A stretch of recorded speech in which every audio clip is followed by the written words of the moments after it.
Nagsalpak si Giannis Antetokounmpo ng 6 na matitinding dunks at tumapos na may 36 points para banderahan ang Milwaukee Bucks sa 122-113 pagsuwag sa Hawks.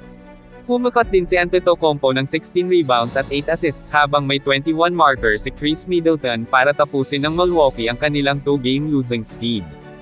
Pumataw si Bogdan Bogdanovic ng 38 points sa panig ng Atlanta na nagwakas ang 4-game winning streak.